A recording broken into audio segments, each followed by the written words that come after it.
Assalamualaikum hai semua, welcome to Nas Winchester. Ok, malam ni Nas nak kongsi dengan korang satu kisah true crime yang telah terjadi di kawasan Macau. Korang pun tahu Macau memang famous untuk tempat orang bukan saja untuk makan angin tetapi untuk pergi berjudi juga. Ok, so kisah ini dikenali sebagai 8 Immortal Killings yang telah terjadi 30 lebih tahun yang lepas guys. Ok, dan ini ia adalah sebuah kisah true crime dan ia juga adalah satu legenda ataupun urban legend ataupun mitos di kalangan orang-orang dekat bandar Macau guys. So basically kisah ni dia berlakunya lah pembunuhan beramai-ramai di dalam sebuah restoran di kawasan Macau tu juga tau. Okey, dan legenda mengatakan bahawa mayat-mayat itu telah diubah menjadi pau babi guys. Okey, dan juga disajikan di premis tersebut ataupun di restoran tersebut. Mental gila guys. Okey, so memang kisah ini aku boleh katakan memang ngeri gila. Ada juga pengajaran di sebalik kisah ini dan tak true crime lah kan kalau tak ada potong-potong buat jadi makanan, betul tak? Ok guys, jadi tanpa masa lagi, jom kita teruskan dengan true crime pada malam ni. Let's go.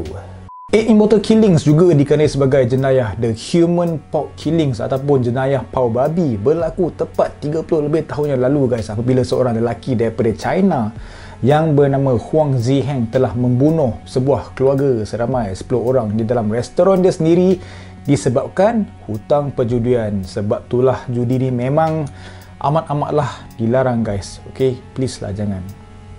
Restoran Immortal ni merupakan restoran Cina yang terletak berhampiran di kawasan Lau Hon semasa pemerintahan Portugis di Macau.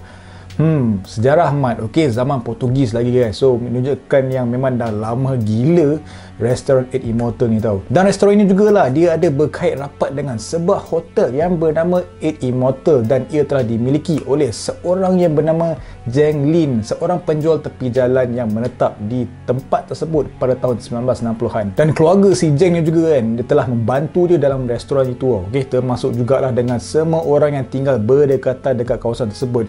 So family si Zheng ni memang dikenali ramai tau. Sampaikan dia buka bisnes, orang lain sanggup tolong mat. Memang best gila. Memang tak ada masalah manpower lah orang kata Macam sekarang kan nak buka kedai berniaga tepi jalan kan, nak dapat staff bukannya lah senang guys. Okay, so pada time tu dia punya community dia memang rapat gila babe. So selepas dia dah buka dia punya perniagaan tu kan, memang berkembang maju guys. Ok, tetapi baiknya lah si Huang ni ataupun si Zheng ni, dorang dua ekor mangkuk ayam ni mempunyai satu ketagihan yang begitu gelap guys. Sebabnya dorang punya ketagihan ke atas perjudian tu to the next level guys.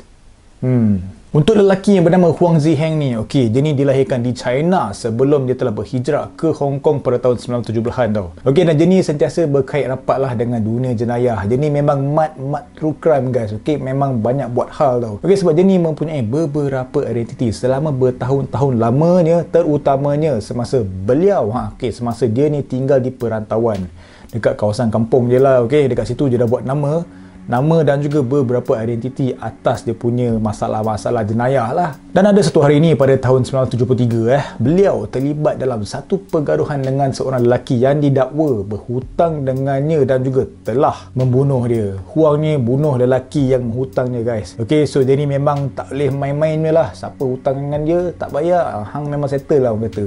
Dan kemudian dia telah melarikan diri ke Canton di mana beliau menetap selama beberapa tahun. Dan semasa berada di wilayah Guangdong pula, Huang ni dia telah membakar hujung jari dia untuk mengelakkan cap jari daripada dikaitkan dengan sebarang jenayah yang dilakukan pada masa yang lalu. Nampak dekat situ je ni kan, mangkuk ayun ni dah macam mental semacam guys. Ok, dia ada ciri-ciri serial killer. Dahsyat. So dekat sini Nas nak mengupaskan lah bagaimana berlakunya 8 Immortal Killings di mana ada penglibatan antara Huang dan juga keluarga Zheng. Ok, dikatakan Huang dan Zheng ni dia ada bertengkar antara satu sama lain tau. Ok, so disebabkan itu Huang yang ketika itu berusia 50 tahun telah melarikan diri ke Macau di mana tidak lama kemudian dia terlibat dalam isu-isu haram dan berkaitan dengan perjudian terutamanya dengan keluarga Zheng. So pada satu malam ni kan, pada tahun 1984, sewaktu sesi minum minuman keras dan juga perjudian Huang dan juga Zheng terlibat dalam satu siri pertaruhan yang berisiko tinggi guys. Memang orang kata apa, siapa kalah ni kan, hang memang settle lah cerita dia okey, di mana pada akhirnya dah main betting judi bagai semua, si Huang ni dia telah memenangi sejumlah sebanyak 180,000 yuan, lebih kurang lah 114,000 ringgit Malaysia duit sekarang tau. Banyak mat. Okey, boleh beli 2 Myvi. 2 Myvi guys. Okey, so dia dah menang sejumlah banyak tu daripada si Zeng ni tau. So dengan jumlah macam tu kan guys, memang banyak gila tau. So bila dah banyak gila hutang, si keluarga Zeng ni dah macam tak pernah dapat untuk membayar hutang tersebut tau. Okay, so si Juang dan juga Huang dan juga Zeng ni, okay, mereka telah membuat satu perjanjian lisan bahawa Zeng akan menyerahkan ataupun menggadaikan restoran dia kepada Huang kalau hutang itu tidak dibayar dalam tempoh setahun. So dekat situ Huang macam fikir, okay lah, maybe fair and square lah kot kan. So dia pun bersetuju dan juga meneruskan hidup macam biasa. Walau bagaimanapun guys, selepas setahun keluarga Zeng secara tiba-tiba senyap berhenti membayar duit kepada Huang. So bila dah macam tu, si Huang ni teruslah memberitahu kepada pihak berkuasa bahawa disebabkan oleh kelewatan pembayaran je ni, Zeng berhutang termasuk interest kira-kira sebanyak 600,000 yuan ataupun 382,000 ringgit Malaysia. Berapa Myvi siap boleh bayar kan? Banyak gila mat. Okay, so dengan inilah telah menjadi pembunuh bagi keluarga tersebut, iaitu Zeng. Jadi dekat sinilah berlakunya The 8 Immortal Killings guys, okay, iaitu berlaku pada malam 4 Ogos 1985, di mana 9 ahli keluarga Zeng sibuk membersihkan restoran selepas closing lah, okay, dah habis operasi semua kan, dan memandangkan kes jenayah ini telah pun berlaku, dan menurut rekod polis pada masa itu telah mendedahkan bahawa keluarga itu terakhir kali dilihat hidup oleh seorang driver lori penghantar barang pada petang hari yang malang tersebut. Jadi pada waktu malam tersebut, si Huang ni dia dalam keadaan yang marah guys, okey, sebab tak dapat duit yang sepatutnya tau. Okey, kalau sikit tak apa, ini sampai boleh beli 20 Myvi guys. Okey, dia pun marah, terus bergegas masuk ke dalam restoran 8 Immortal tersebut dan menuntut agar Zeng membayar je 30,000 yuan dulu, okey, iaitu bersamaan dengan 19,000 ringgit lebih lah, okey. Okey, cuma polis pada waktu itu polis ada mengakui bahawa si Huang ni dia juga telah mengurangkan tuntutannya kepada 20,000 yuan tau. Dia macam okay lah, kurang sikit lah kot, nego lah kan, dia mungkin faham lah kot kan. Okay, so dia kurangkan kepada 20,000 yuan. Cuma apa yang buatkan si Huang ni jadi lagi bengkak kan, okay, dia rasa tak puas hati apabila si Zeng Lin ni dia enggan untuk memindahkan hak milik restoran seperti yang telah dijanjikan setahun sebelumnya. So tak tahulah, tak pasti apa yang berlaku pada masa itu okey, tetapi surat khabar China pada masa itu melaporkan bahawa si Huang mungkin telah menjadi agresif terhadap Zeng, di mana dia telah memecahkan sebotol bir dan menggunakan bahagian tepian tajam tu sebagai senjata. Member sudah naik syekh, member dah marah gila guys dekat si Zeng ni Dan kemudian dia telah menahan anak lelaki Zeng Lin sebagai tebusan dan memaksa ahli keluarga yang lain untuk menahan dan juga menutup mulut antara satu sama lain sambil menunjukkan botol yang pecah tu dekat leher anak lelaki Zeng. Dia memang dah agresif gila lah. Dia dah tak fikir apa tau time tu. So dekat situ kan, kita mungkin boleh fikir lah, mungkin lah diorang akan settle terus lah, sebab si Huang ni dah ugut bunuh kan sampai macam tu sekali, betul tak? Gila apa guys, botol kaca pecah tengah standby dekat leher anak sendiri. Confirm akan cuba untuk bagi settle, betul tak? Tetapi guys, sebaliknya telah berlaku bila keadaan telah menjadi lebih teruk. Dan berdasarkan pihak polis berkenaan dengan kes ini kan, Huang ada mengakui kepada pihak polis bahawa salah seorang daripada ahli keluarga itu berjaya untuk melepaskan diri dan juga mula untuk menjerit dan juga buat kecoh. Member dah panik, kuat kuasa kan, mungkin dia nak buat kecoh nak minta tolong kan. So bila dah jadi macam tu, si Huang ni pun macam kau dah apa hal kan, dia pun terus menusukkan botol yang pecah tu ke leher anak Zeng guys. Dan selepas itu dia memutuskan untuk membunuh seluruh keluarga dengan cara penjerutan, atau mungkin dengan menggunakan botol bir tersebut, botol bir yang pecah itu sebagai senjata pembunuhan dia. Dan untuk tidak meninggalkan sebarang bukti okey, macam Huang ni dia memang pakar gila untuk tak nak tinggalkan bukti. Dia ni yang mengenali semua ahli keluarga itu dengan begitu baik sekali telah memanggil salah seorang adik perempuan Zeng yang pada ketika itu berada dekat tempat lain tau. Dia panggil si Minah tu untuk datang ke restoran tersebut, di mana pada akhirnya perempuan tu macam kelabu asap lah. Dia pun datang, pap, terus Huang telah membunuh dia juga guys, yang telah membawa jumlah kematian seramai 10 orang. So bila dia dah settle bunuh semua orang dekat restoran tersebut, memang bergelimpangan lah mayat-mayat, betul tak? Okay, so macam mana dia nak surutkan bukti? Dia pun terpaksa fikir dan tiba-tiba pap, dia ada idea di mana dia terus menghancurkan semua tubuh-tubuh itu selama 8 jam guys. 8 jam dah macam shift kerja pagi sampai malam mat. Okey, so dia dah hancurkan semua badan tersebut dan meletakkan dia dalam beg plastik hitam. Beberapa beg telah dibuang ke laut, sementara yang lain pula dibuang di pelbagai tempat pembuangan sampah. Nampak macam serial killer by cara dia Jadi lepas dia dah settle semua pembunuhan itu, maka pembunuhan itu pun selesai lah. Okey, so bila dia dari situ seorang-seorang semua dah tak ada kan, semua dia dah potong-potong bagai semua. Dia pun apa lagi, ambil semua duit dan juga menyimpan restoran tersebut, dan juga dia mengambil rumah keluarga Zeng. Dia dapat semua guys. Kemudian pada pagi berikutnya pula guys, okey, driver lori yang biasa menghantar barang kat rumah Zeng tu mendapati restoran tersebut telah pun diletakkan dengan tanda di pintu menyatakan restoran ditutup selama 3 hari. Member pun macam heran lah, tak pernah pula kedai ni tutup 3 hari kan, dah hal pula tutup kan. So dia pun dalam keadaan terkejut, dia pun terus pergilah ke rumah Zeng, sebab dia dah tahu kan rumah Zeng kat mana kan, sebab dah biasa hantar barang bagai semua. Dan sebaik sahaja dia sampai dekat rumah si Zeng ni, dia pun terkejut sekali, terkejut 2 kali guys. Okey, sebab dia nampak apa hal pula Huang ada kan, tapi dia tak adalah suspek apa-apa pun tau. Okey, so dia macam tanyalah mana poi keluarga si Zeng ni kan. Okey, so si Huang ni pun pandailah cakap si keluarga Zeng ni diorang tengah berada dalam perjalanan untuk pergi ke China dalam keadaan yang mendesak. Mungkin ataupun ada emergency ke apalah.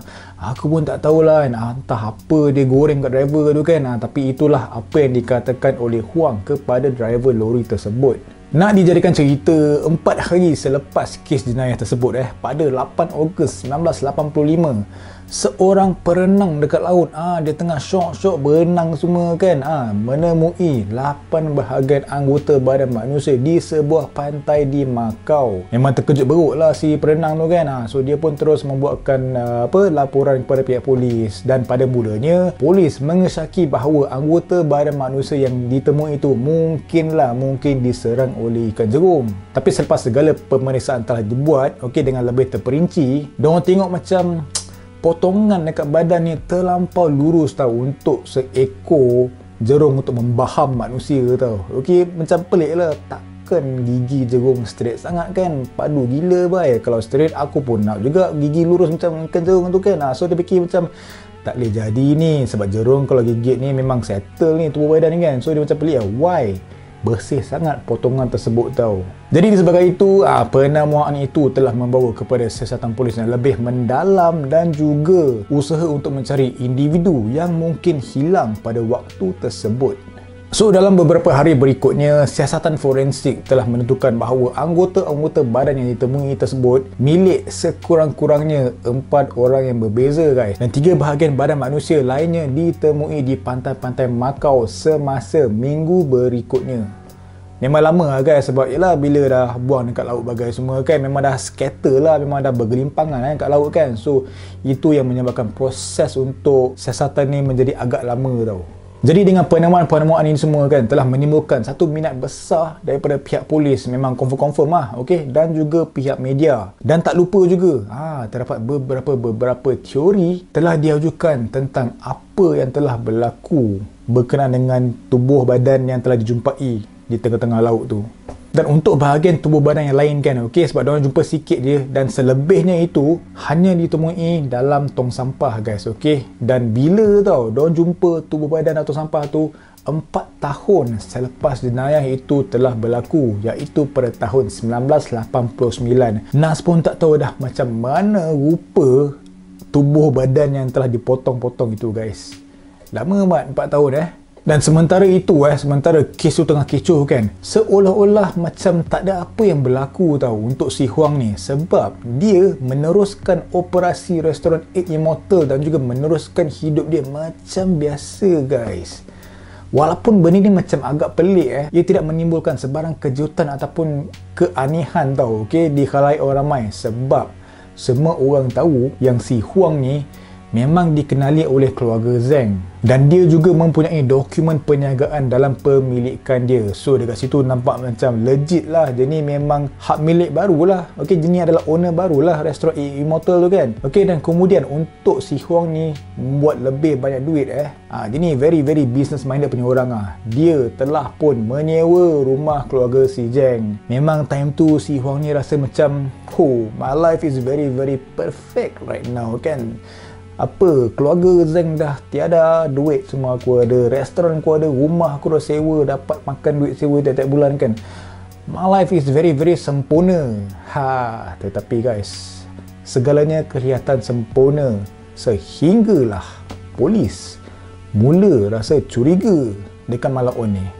So apabila pihak polis dah macam rasa curiga dekat si Huang ni, diorang pun memutuskan untuk menyiasat harta benda Huang guys. Okey, dan dekat situ mereka telah berjaya menemui dokumen-dokumen yang dimiliki oleh Zheng Lin dan juga kad pelajar untuk anak-anak dia. So bila dah kantoi, Huang ni memang dah kantoi busuk Lepas dah kantoi tu, member dah tak tahu nak buat apa lagi kan. Huang cuba untuk melarikan diri untuk keluar daripada Macau. Keluar Macau terus bye. Dia bukan nak keluar pada kawasan bandar situ, kawasan-kawasan situ tau. Terus caw pada Macau guys. Tetapi akhirnya dia telah ditangkap pada 26 September 1986. Selepas dah kena tangkap tu, dia telah dituduh membunuh ke-10 ahli keluarga Zheng dan juga telah dihukum penjara pada 2 Oktober tahun yang sama. Dan segala penderahan tentang Huang meneruskan bisnes restoran 8 Immortal tu untuk beberapa bulan selepas dia dah potong-potong tubuh badan bekas pemilik dia iaitu si Zheng ni, telah menimbulkan satu mitos bandar yang mengatakan bahawa Huang telah memasak daging mangsa-mangsa dia sebagai masakan di restoran 8 Immortal. Maka dekat situlah keluarnya tajuk untuk kisah ini, 8 Immortal Killings ataupun The Human Pork Bun, disebabkan mitos yang telah dikeluarkan oleh orang ramai pada masa itu. So semasa Huang dekat dalam penjara kan, dia fikir macam okey, dah masuk penjara, fine, aku boleh hidup seorang-seorang, tak ada orang nak kacau aku. Tapi malangnya tidak guys, sebab dia telah diserang oleh seorang banduannya lain sehari sahaja selepas dia dihukum masuk penjara tau. Okey, dan disebabkan itu dia telah dibawa ke hospital, dan dekat situ juga, dekat hospital tu, si Huang ni dia cuba untuk melarikan diri tetapi tak berjaya guys. Dan pada akhirnya pada 6 Oktober, Huang dia telah mengaku kepada pihak polis tentang segala jenayah dia dan juga telah memberikan keterangan kepada penyiasat bagaimana dia telah membunuh keluarga Huang. Dan sewaktu Huang ada dekat penjara kan, dia ni ada mencuba untuk bunuh diri 2 kali guys, tetapi gagal.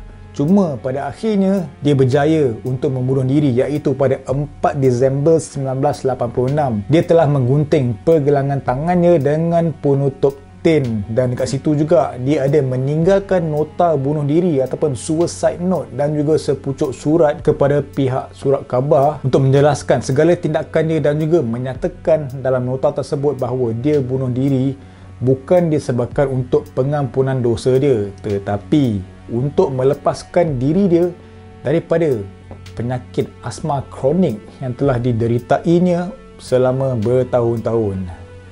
Asma rupanya Huang.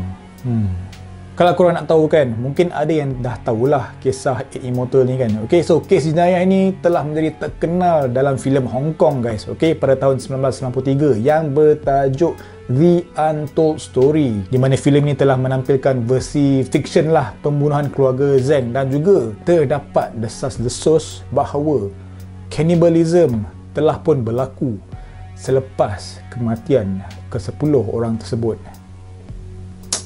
Dan itulah dia kisah true crime pada malam ni, iaitu The 8 Immortal Killings ataupun The Human Pork Bun. Nas nak ucapkan ribuan terima kasih kepada semua. See you in the next video. Bye bye.